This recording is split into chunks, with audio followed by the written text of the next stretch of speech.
بسم اللہ الرحمن الرحیم۔ پیارے دوستوں، کہا جاتا ہے کہ کتے کی پیدائش حضرت آدم علیہ السلام کے پتلے سے کی گئی، جبکہ کچھ روایات میں آتا ہے کہ کتے کی پیدائش حضرت آدم علیہ السلام کی پیدائش کے فوراً بعد ہوئی۔ بلکہ اکثر ہمیں یہ بھی سننے کو ملتا ہے کہ جس گھر میں کتے ہوں وہاں پر رحمت کا فرشتہ داخل نہیں ہوتا۔ لیکن دوستو، کتے کا ذکر مقدس کتاب قرآن پاک میں بھی آیا ہے، اور کہا جاتا ہے کہ دنیا کا وہ واحد اکیلا جانور جو جنت میں جائے گا وہ جانور کتا ہی ہوگا۔ لہذا ان سب باتوں کو مد نظر رکھ کر آج کی اس ویڈیو میں ہم جان پائیں گے کہ کتا کس شکل میں جنت میں جائے گا، اور اصحاب کہف کے ساتھ کتے کو گوفا میں کیوں بھیجا گیا۔ حضرت آدم علیہ السلام کی پیدائش کے فوراً بعد کتے کو پیدا کرنے کی کیا وجہ بنی تھی، اور اس میں ہم آپ کو یہ بھی بتائیں گے کہ کتے اور شیطان میں ایسا کیا رشتہ ہے کہ جس کی وجہ سے ہمارا مذہب اسلام کتے کو گھر میں پالنے سے منع کرتا ہے، اور آخر کتا ہی انسان پر کیوں بھونکتا ہے۔ سب سے پہلے یہ جان لیں کہ جس گھر میں کتا ہو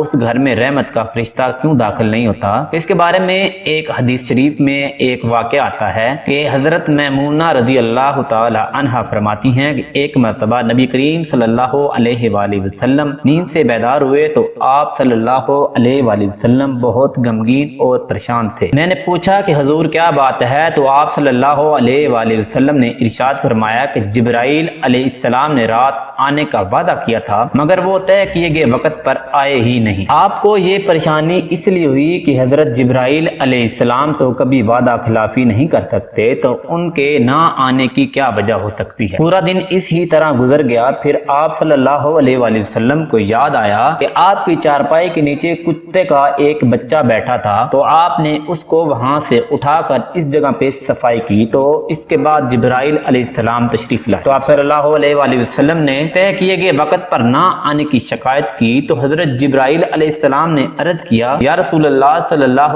علیہ وآلہ وسلم، آپ کی چارپائی کے نیچے کتا بیٹھا تھا اور ہم اس گھر میں داخل نہیں ہوتے۔ اس گھر میں کتا یا تصویر ہو، بلکہ ایک اور حدیث میں یوں ملتا ہے کہ حضور صلی اللہ علیہ وآلہ وسلم نے ارشاد فرمایا کہ جو شخص ریوڑ یا کھیتی کی حفاظت کے علاوہ کتا پالتا ہے تو اس کے ثواب میں کمی کی جاتی ہے۔ تو دوستو، ثابت ہوا کہ فرشتوں کے گھر میں داخل نہ ہونے اور برتن ناپاک کرنے اور دوسری بہت سی وجوہات پر گھر میں کتا رکھنے سے منع کیا گیا ہے۔ جب گھر میں کتا پالا ہوا ہوتا ہے تو وہ گھر والوں کی بے خبری میں کھانے پینے والے برتنوں میں منہ ڈالتا رہتا ہے، اور گھر والے کیونکہ بے خبر ہوتے ہیں اس لیے وہ ان برتنوں کو دھونے کے بغیر ہی ان برتنوں میں کھاتے پیتے ہیں۔ لیکن ہمارے مذہب اسلام نے 3 صورتوں میں کتا رکھنے کی اجازت دی ہے۔ شکار، کھیتی باڑی یا جانوروں کی حفاظت کے لیے کتا پالا جاتا ہے۔ دوستو، کتے کی پیدائش کے بارے میں بھی یہ جان لیجئے کہ قرآنی کتابوں میں لکھا ہے کہ ابلیس یعنی شیطان جن تھا، اور اللہ تعالیٰ نے اس کی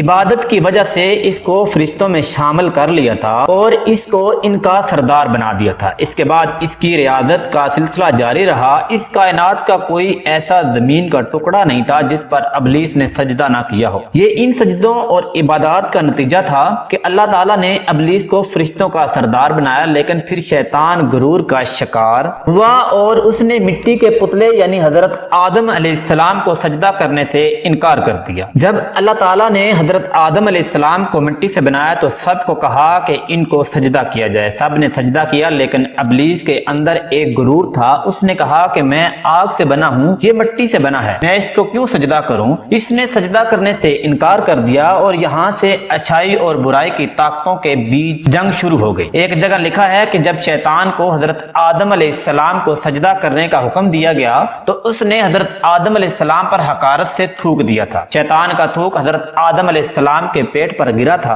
اور اس وقت اللہ تبارک و تعالیٰ نے حضرت جبرائیل علیہ السلام کو تھوک والی جگہ سے مٹی نکالنے کا حکم دیا۔ حضرت جبرائیل علیہ السلام نے یہ مٹی نکالی تو حضرت آدم علیہ السلام کے پیٹ پر ایک چھوٹا سا سوراخ بن گیا۔ یہ سوراخ ناف کی شکل میں آج بھی ہمارے پیٹ پر موجود ہے۔ اللہ تعالیٰ نے اس ناف کی مٹی سے جس پر شیطان نے تھوکا تھا اس سے کتے کو بنا دیا تھا۔ دوستو، کتے کی پیدائش کے بارے میں دوسری روایات یہ بھی ملتی ہے کہ جب حضرت آدم علیہ السلام اور حضرت اما حوا رضی اللہ تعالی عنہا کو اللہ تبارک و تعالیٰ نے زمین پر بھیجا تو شیطان نے زمینی درندوں کو ورگلایا کہ وہ ان دونوں انسانوں کو کھا جائے تو تب اللہ تبارک و تعالیٰ نے کتے کو پیدا کیا جس نے حضرت آدم علیہ السلام کی ان درندوں سے حفاظت فرمائی۔ یعنی کتے کی پیدائش حضرت آدم علیہ السلام کو زمین پر بھیجنے کے فوراً بعد اللہ تبارک و تعالیٰ نے فرمائی۔ دوستو کتے میں 3 خصلتیں ہوتی ہیں۔ یہ انسان سے محبت کرتا ہے۔ کتا انسان سے محبت کیوں کرتا ہے وہ بھی اس ویڈیو میں ہم آپ کو بتاتے ہیں، کیونکہ انسان بھی مٹی سے بنا ہوا ایک پتلا ہے اور کتا بھی مٹی سے بنا ہے، اس لیے کتا انسان سے محبت کرتا ہے۔ کتے کے بارے میں اگر آپ کو یہ بتایا جائے کہ یہ رات کو کیوں جاگتا ہے تو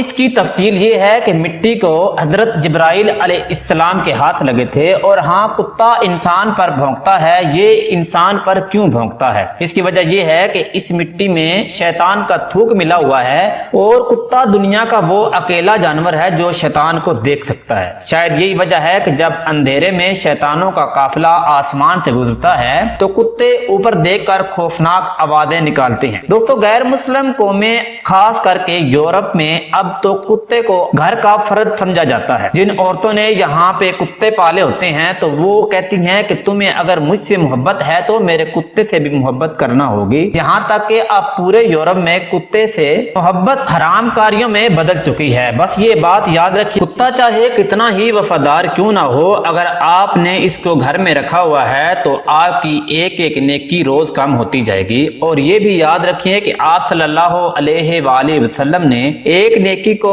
احد پہاڑ جتنی بیان کی ہے۔ اب آپ خود اندازہ کر لیں کہ کس طرح نیکیاں آپ روزانہ ضائع کر رہے ہیں۔ اور ڈاکٹر بھی بتاتے ہیں کہ ناپاک جانوروں کو پالنا بیماریوں کی علامت بنتی ہے جو جانوروں سے انسانوں میں منتقل ہو جاتی ہیں۔ رسول کریم صلی اللہ علیہ وآلہ وسلم نے تو آج سے 1400 سال پہلے جو احکام بتائے، آج کی جدید سائنس بھی اس کو سچا بتا رہی ہے۔ ماہر ڈاکٹر کی رائے یہ ہے کہ جانوروں میں پائے جانے والے جراثیم انسانوں میں چلے جاتے ہیں جو بیماری پھیلنے کی وجہ بنتے ہیں۔ اسلام کی روح سے کتا ایک ناپاک جانور ہے۔ اگر ہم اسلام کی تعلیمات پر عمل کریں اور ناپاک جانوروں کو گھر میں رکھنے سے گریز کریں تو بیماریوں سے محفوظ رہ سکتے ہیں۔ دوستو اسلام نے مسلمان کو حکم دیا ہے کہ جس برتن میں کتا منہ ڈال دے اس کو پاک کرنے کے لیے 7 مرتبہ دھویا جائے۔ آج کی سائنس بتاتی ہے کہ کتے میں انتہائی خطرناک جراثیم پائے جاتے ہیں جو برتن کو بار بار دھونے سے ہی ختم ہو سکتے ہیں۔ آپ اس بات سے اندازہ لگائیں، یہ بات اسلام میں 1400 سال پہلے ہی بتا دی گئی تھی جب سائنس کا وجود تک نہیں تھا۔ ہمیں سمجھ جانا چاہیے کہ اللہ کے پیارے نبی صلی اللہ